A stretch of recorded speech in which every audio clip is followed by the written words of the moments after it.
प्रदेशिएको म आज आमाको काख छाडेर धेरै टाढा बिरानो देशमा आएँ। आमा तिम्रो चोली सुख र खुसीले भरिदिन्छु भन्ने सपना बोकेर विदेशिएको म बल्ल महसुस गर्दैछु तिमीसँग बिछोड हुनुको पीडा। आमा तिमीले छोराले दुःख नपाओस् भनेर कति कष्टहरू झेलेकी रहेछौ, बल्ल आज थाहा पाउँदैछु। घरमा केही काम नगर्ने म आज कामको खोजीमा भौतारी रहेको छु। तिमीले भन्न त भन्थ्यौ आमा विदेशिनु हुन्न भनी, के गर्नु आज त्यही दलदलमा फस्न पुगेछु। मेरो मन साह्रै आत्तिन थाल्यो। तिम्रा यादहरूलाई छातीमा सजाई 2-4 पैसा कमाउन तछाड मछाड गरिरहेको छु। तिमीलाई खुसी दिउला भनी विदेशिएको म झन् तिमीलाई पीडा खेप्न पुगेछु।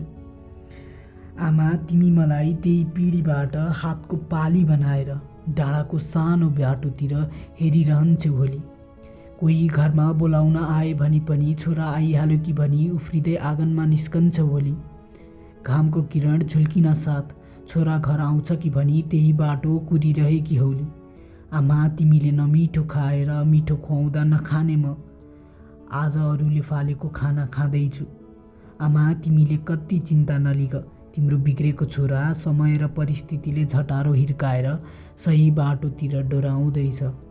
तिमीसँगै हुँदा तिम्रो प्रवाह नगर्ने म आज हरेक अन्नको गाँसमा तिमीलाई सम्झन्छु।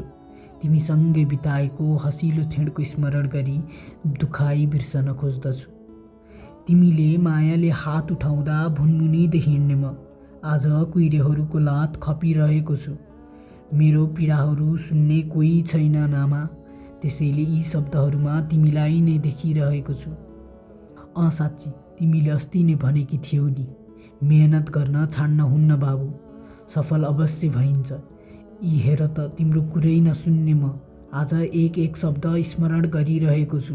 आमा म पनि यहाँ घर फर्कने दिनहरू गन्दै बसिरहेको छु। पैसा कमाउन त सकिनँ आमा, घर फर्केर माया र ममताले तिम्रो चोली अवश्य भर्नेछु।